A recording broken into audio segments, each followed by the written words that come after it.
وہ مسلمان بر صغیر کے ایک طویل سیاسی تجربے کی وجہ سے مسلمان اور مسلم لیگ اس نتیجے پہ پہنچی تھی کہ ان کا ایک علیحدہ ہوم لینڈ ہونا چاہیے، وطن گھر ہونا چاہیے، سیاسی تجربے کی بنیاد پہ تھی. اور جب ملک انڈیپینڈنٹ ہو جاتا ہے تو اس کے تقاضے اور چیلنجز بدل جاتے ہیں. یعنی آزادی سے پہلے کچھ اور ہوتا ہے، فیکٹرز کچھ اور ہوتے ہیں، آزادی کے بعد فیکٹر بدل جاتے ہیں. لیکن جو تجربہ عوام کو آزادی کے بعد ہوتا ہے وہ ان کے پولیٹیکل بیہیویئر کو شیپ کرتا ہے. یعنی ہم تاریخ کو، ماضی کی تاریخ کو ایک فیکٹر کے طور پہ تو ذکر کر سکتے ہیں، لیکن ماضی میں ہم مستقبل نہیں ڈھونڈ سکتے. ماضی سے سبق لے سکتے ہیں لیکن ماضی میں مستقبل نہیں ہوتا.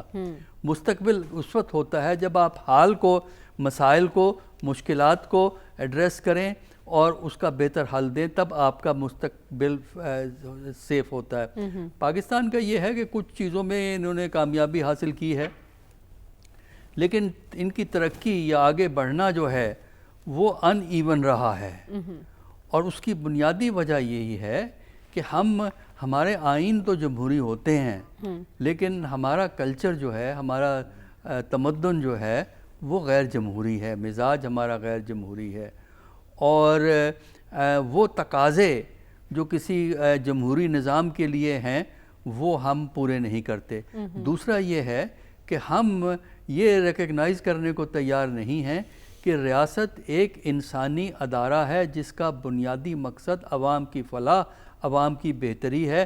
اور وہی ریاست کامیاب ہوتی ہے جو لوگوں کی جو ہے نا گڈ ول جیتے، لوگوں کی جو ہے ان کی احترام جیتے. ہماری ریاست جب اگر خوف سے اپنا احترام کرانے کی کوشش کرے گی، جو کہ کرتی ہے، پیونیٹیو ریگولیٹو ایکشن اور ڈنڈا چلتا ہے، تو جب تک آپ کا یہ نہ ہو کہ جو حکمران جو قوت کو استعمال کر رہے ہیں، اختیار کو استعمال کر رہے ہیں. اس میں ہمارے سیاستدان کس حد تک ذمہ دار ہیں؟ کیونکہ ہم نے دیکھا جب جو حکومت اپوزیشن میں جاتی ہے، پھر جو اپوزیشن حکومت میں آتی ہے، وہی طرز عمل اختیار کرتے ہیں جو ان کے ساتھ کیا جاتا ہے. دیکھیں بات یہ ہے کہ ذمہ داری بنیادی طور پر لیڈرشپ کی ہوتی ہے. اگر فریڈم موومنٹ کی لیڈرشپ کو دیکھیں، بیسک فرق ہے. آپ فریڈم موومنٹ میں قائد اعظم کو اٹھائیے، لیاقت علی خان کو اٹھائیے اور جو دوسرے لیڈران جنہوں نے ان کے ساتھ کام کیا ہے. اس لیڈرشپ کا فقدان کیوں ہے؟ اب ہے ایسے نا لیڈرز کیوں نہیں ہیں؟ بالکل ہوگا فقدان، اس لیے کہ وہ ایک بڑے طویل سٹرگل سے اس مقام پہ پہنچے ہیں. قائد اعظم ایک دن میں یا 2 دن میں قائد اعظم نہیں بنے. کہاں سے سٹارٹ ہے ان کا کیریئر؟ 1906 میں آ کے انہوں نے 1906 میں انہوں نے پارٹی پالیٹکس میں حصہ لیا، پہرے بار کیا انگلینڈ سے. پھر آگے آئے 40s میں آگے قائد اعظم بنتے ہیں. آج کا جو ہمارا لیڈر ہے، خاص کر جو اس وقت کی لیڈرشپ ہے، جو 1985 کے بعد کی پاکستان کی لیڈرشپ ہے، انہوں نے گریجویٹ نہیں کیا، وہ نیچے سے اوپر نہیں گئے، بلکہ انہوں نے شوٹ کیا ہے یا دوسروں کے کندھوں پہ بیٹھ کے وہ آگے گئے ہیں، جس کی وجہ سے ان میں وہ احساس نہیں پیدا ہو سکا جس کی وجہ سے آپ اپنی ذمہ داریوں کو ایک فرض کے طور پہ سمجھیں. آپ اپنے مقام کو اپنے پریولیج کے طور پہ دیکھتے ہیں، ذمہ داری کے طور پہ جو ہے ہم نہیں دیکھتے.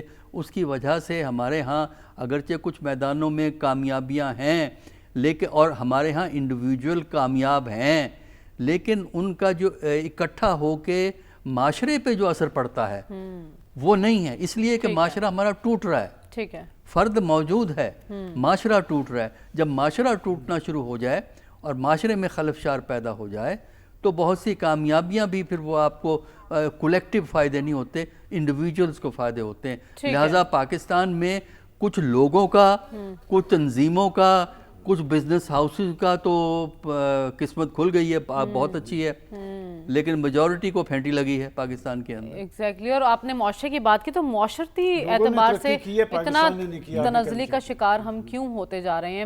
بطور قوم ہم اس وقت کہاں کھڑے ہیں؟ مظہر عباس صاحب، یوم پاکستان پر ہم بات کر رہے ہیں. آج کا پاکستان کتنا مختلف ہے اور کہاں کھڑا ہے، اور کیا اس کو قائد کا پاکستان کہا جا سکتا ہے؟ اور بطور قوم ہم اتنے تعصبات کا شکار کیوں ہیں؟ دیکھیے، جو قرارداد پاکستان ہے اگر آپ اس کو پڑھ لیں تو آپ کو اندازہ ہو جائے گا کہ قرارداد کچھ تھی اور پاکستان کچھ بنا. اور جس انداز میں پاکستان بنا، جو جمہوری جدوجہد ہوئی، قرارداد پاکستان خود جہاں سے جیسے منظور ہوئی وہ بذات خود ایک جمہوری پلیٹ فارم تھا. اس کے بعد جو اسمبلی مارد وجود میں آئی وہ ایک جمہوری انداز تھا. قائد اعظم کی 11 اگست کی تقریر، پہلی جو تقریر ہے جو انہوں نے اسمبلی سے کی، اس تقریر کو اٹھا کے دیکھ لیں تو بیسکلی جو قرارداد پاکستان کا مقصد تھا وہ تو تھا پاکستان کو ایک جمہوری پاکستان بنانا. وہ تو تھا کہ پاکستان میں جمہوریت کو فروغ پائے، پاکستان میں قانون کی حکمرانی ہو، پاکستان میں جو ہے وہ میڈیا آزاد ہو اور ایک پارلیمانی طرز جمہوریت ہو. لیکن ہمیں نظر یہ آیا کہ معاملات بالکل اس سے پلٹ ہوئے. یعنی ہمارے یہاں جن چیزوں کی بنیاد پر، اور وہ فیڈریٹنگ یونٹس کی بات ہوئی ہے، اسٹیٹ فیڈریٹنگ یونٹس کا ہم نے کانسیپٹ ہی ختم کر دیا. پھر ہم نے جو تجربات کیے وہ چاہے 1 یونٹ کی شکل میں ہو یا دیگر اس میں، تو پہلے اگر ہم 15-20 سال اٹھا لیں تو ہمیں اندازہ ہو جاتا ہے کہ شاید ہماری ڈائریکشن ہی بالکل مختلف تھی. جو قرارداد پاکستان تھی وہ مختلف تھی، اور جو اس کے بعد کا پاکستان ہمیں نظر آتا ہے وہ بالکل مختلف پاکستان نظر آتا ہے. اس میں وہ کوئی ایسی چیزیں نہیں تھیں کہ جس کی بنا پہ جو چیزیں آئیں پاکستان میں اس کے بعد، چاہے وہ جس طرح کا مظہر صاحب آپ نے جمہوریت کی بات کی، جمہوریت کے فروغ میں سیاستدانوں کا کردار کس حد تک مؤثر رہا؟ دیکھیے سیاستدانوں کے کردار پہ ہم اکثر تنقید کرتے ہیں. پاکستان میں پولیٹیکل گروتھ کب ہونے دی گئی؟ پاکستان میں تو پہلا تو ہمارا ذہن یہ بنا نا کہ میجورٹی مشرقی پاکستان کی ہے تو مشرقی پاکستان کو ان کا شیئر کیسے دیا جائے. تو ہم نے، آپ اگر پورے پاکستان کو معذرت کے ساتھ اگر آپ دیکھیں تو ایسا لگتا ہے جیسے پاکستان صرف سینٹرل پنجاب کے لیے بنایا گیا. یعنی مشرقی پاکستان کو اگر شکایت تو پنجاب سے، سندھ کو اگر شکایت تو پنجاب سے، بلوچستان کو اگر شکایت تو پنجاب سے، خیبر پختونخوا کو شکایت تو پنجاب سے، جنوبی پنجاب کو شکایت تو سینٹرل پنجاب سے. تو آپ خود اٹھا کے پاکستان کی 75 سالہ تاریخ اٹھا کے دیکھ لیں، آپ کو خود اندازہ ہو جائے گا کہ پاکستان ویسا پاکستان کیوں نہیں بنا جو قرارداد پاکستان میں لکھا ہوا ہے. ٹھیک ہے رسول بخش رئیس صاحب، 75 سالوں سے جیسا کہ ابھی مظہر عباس صاحب نے کہا کہ پولیٹیکل گروتھ نہیں ہوئی، پولیٹیکل گروتھ کے لیے اور کتنا وقت درکار ہونا چاہیے؟ دیکھیں یہ ہوئی بھی ہے اور نہیں بھی ہوئی کہ پاکستان میں سمجھتا ہوں کہ جسے کہتے ہیں پولیٹیکل ڈیولپمنٹ، سوشل ڈیولپمنٹ اور اکنامک ڈیولپمنٹ، یہ انٹیگریٹڈ ایک دوسرے کو ری انفورس کرتے ہیں. پولیٹیکل ڈیولپمنٹ کی جب ہم بات کریں گے تو اس میں ادارے کس حد تک مضبوط ہیں، نمائندگی کس حد تک شفاف اور آزادانہ ہے، حکومت کس حد تک احتساب اپنا کرتی ہے، یا احتساب کے ادارے جس میں عدلیہ ہے، قانون ہے، آئین کی حکمرانی ہے، کس حد تک وہ مضبوط ہے. ہماری بالکل میں اتفاق کرتا ہوں مظہر سے کہ دیکھیں جو پہلے 7 سال ہیں ہماری آزادی کے، وہ جڑے ہوئے ہیں جو اس سے پہلے کی کوئی 80 سال کی یا 100 سال کی ہماری تاریخ ہے، شناخت کی، جد و جہد کی، وہ اور اس کی وہاں کے لیڈرشپ بھی اس کی عکس ہے. لیڈرشپ کی ہم بات کر رہے تھے، حکمران طبقات کی، وہ پیداوار ہیں آپ کے جو معروضی حالات ہوتے ہیں. اگر معروضی حالات جمہوری انداز میں پیدا ہوں کہ جمہور ہی، عوام ہی وہ سیاست کو، سماج کو اور اپنی جو معاشی ضروریات ہیں اس کے پیش نظر فیصلہ سازی میں کوئی کردار ادا کریں تو ایک فطری لیڈرشپ پیدا ہوتی ہے. ورنہ جس طرح اپنی کتاب میں عسکری صاحب کہتے ہیں پولیٹیکل انجینئرنگ، تو پولیٹیکل انجینئرنگ شروع ہوئی جسٹس منیر کے فیصلے سے. اس کو بھی ہم نے کافی حد تک اس کے اثرات کو بھی زائل کیا لیکن جب 1956 کا آئین بنا اور اس کے بعد انتخابات کی باری آئی تو 1959 میں مارشل لا لگ گیا. اس کے بعد سے آج تک ہم جمہوریت اور آئین اور قانون کی حکمرانی کی راہ پر پھر نہیں آ سکے. اس میں ہر نو کے یہاں پہ حکمران اس میں شامل ہیں. تو لوگ عام طور پر عوام کی بات کرتے ہیں کہ دیکھیے ہمارے عوام میں سچائی نہیں، عوام ایسے ہیں. عوام دیکھیں دنیا کی تاریخ اٹھا کے دیکھ لیں، معاشرہ حکمران طبقات بناتے ہیں. ان کی نظریات، ان کا مزاج، ان کی انٹیگریٹی، ان کی آنیسٹی، ان کے انداز زندگی کے، ان میں اگر دھوکہ دہی، فریب کاری اور جس کی اور ان کا طرز حکمرانی بھی رسول بخش بھائی صاحب، جب آج کی حکومت کل کی اپوزیشن کا احتساب کرنے لگ جائے گی، پھر وہ اپوزیشن جب حکومت میں آئے گی اور وہ اس اپوزیشن کا احتساب کرے گی، آپ ایک دوسرے کے احتساب کے لیے اقتدار میں تو نہیں آتے، عوام کو تو بھول جاتے ہیں، ایک دوسرے کی کردار کشی اور لیگ پولنگ میں مصروف ہو جاتے ہیں. تو اس میں سیاستدان کس حد تک ذمہ دار ہیں؟ دیکھیں یہ جو آپ نے بات کی ہے کبھی ایسا پاکستان میں ہوا نہیں ہے. تطہیر آپ کی سیاست میں یا آگے بڑھنے کی اس وقت ہوتی ہے جب انتخابات شفاف ہوں، اور ان شفاف انتخابات کے نتیجے کے طور پر ایک نئی حکومت ہے، 5 سال وہ رہے، اور احتساب حکومت نہیں کرتی، احتساب قانون کرتا ہے. اور وہ ادارے کرتے ہیں جن کا سیاست سے اور حکومت سے تعلق اس حد تک ہوتا ہے کہ حکومت نے آئین کے مطابق ان کو ترتیب دیا ہے کہ اگر حکومت ہی، میں مثال دیتا ہوں کہ نیب کو چلائے، ایف آئی اے کو چلائے، عدالتوں کو چلائے، تو پھر احتساب نہیں رہتا. احتساب پولیٹیکل وکٹمائزیشن بن جاتی ہے. ہم نے یہ کیا ہے تاریخ میں کہ ہمیشہ سے جو ٹولہ، یہ سیاست کو چھوڑ دیں، سیاسی جماعتوں کو چھوڑ دیں، یہ ٹولے یا گروہ ہیں اور وہ یا سنڈیکیٹ ہیں، وہ جو بنے ہوئے ہیں وہ جب اقتدار میں آتے ہیں تو اپنے جو کچھ کر رہے ہوتے ہیں ان کو چھپانے کے لیے وہ حزب اختلاف کے اوپر ڈالنے کی کوشش کرتے ہیں. میں یہ سمجھتا ہوں کہ پاکستان کی تاریخ میں خصوصی طور پہ 1985 کے بعد، اس سے پہلے یہاں پہ کرپشن اس طرح سے نہیں تھی جس طرح سے آج آپ دیکھتے ہیں. 1985 میں جب جنوجو صاحب کی حکومت نے ایم این ایز کو فنڈز دینے شروع کیے کہ یہ ترقیاتی کام کریں گے، آج تک دیکھ لیں جو بھی سیاسی لوگ یہاں پاکستان میں پیدا ہوئے ہیں وہ لوٹ خسوٹ کی پیداوار ہیں. ٹھیک ہے. اور وہ اس میں مصروف رہے ہیں. اس میں یہ تخصیص نہ کریں کہ یہ حکومت میں ہے، یہ حزب اختلاف میں ہے. اس میں سب لوگ شامل ہیں اور انہوں نے آ کے ہر ایک نے یا تو احتساب کے اداروں کو استعمال کیا ہے اپنے مخالفین کے خلاف، یا انہوں نے عصر نو اس طرح سے ترتیب دیا ہے کہ اپنے سارے گناہ معاف کر. میں آخر میں ایک بات کرنا چاہتا ہوں، پھر آپ کو کہنے کی بات یہ ہے کہ عوام پر، آپ پر، میرے اوپر کوئی ذمہ داری نہیں. ذمہ داری ہے آج اگر پاکستان میں اگر کچھ ہم نے ایک اپنے انداز میں کچھ ایک احتساب کرنا ہے، خود احتسابی کرنی ہے، تو وہ ہمارے پاس تو حق ہی نہیں ہے نا، کیونکہ حکومت ہماری نمائندہ نہیں ہے. میں یقین سے کہتا ہوں یہ لوگ پاکستان کے عوام کے نمائندے نہیں ہیں، اپنے ہیں یا کسی اور کے ہیں. تو اگر جب ہم وہ نہیں کر سکتے تو پھر ہم ان کی طرف دیکھیں گے نا کہ وہ کس حد تک اپنے آپ کو ٹھیک کر سکتے ہیں. لیکن تاریخ کا جبر بھی یہ ہے کہ اگر عوام ان کو اکاؤنٹیبل نہیں ٹھہراتا تو اپنے آپ کو کبھی اکاؤنٹیبل نہیں ٹھہرائیں. ٹھیک ہے سلمان صاحب، آپ کچھ کہنا چاہ رہے ہیں؟ یہ کہنا چاہ رہا تھا کہ چونکہ یوم پاکستان کے حوالے سے بات ہو رہی ہے، جب بھی ایک قوم پر اعتماد کیا گیا فیصلے درست ہوئے، لہٰذا آج بھی اپنی ڈائریکشن درست کرنے کے لیے قوم پر اعتماد کرنا پڑے گا، شخصی فیصلے کبھی درست نہیں. یعنی آپ کہہ رہے 75 سالوں بعد بھی ہمیں ڈائریکشن درست کرنے کی ابھی ضرورت ہے اور اس پر غور کرنے کی ضرورت ہے، قوم بننے کی ضرورت ہے. ہمیں اس وقت بریک کے جانے بڑھنا، واپس آئیں گے تو اب بات کریں گے افغانستان کی صورتحال پر.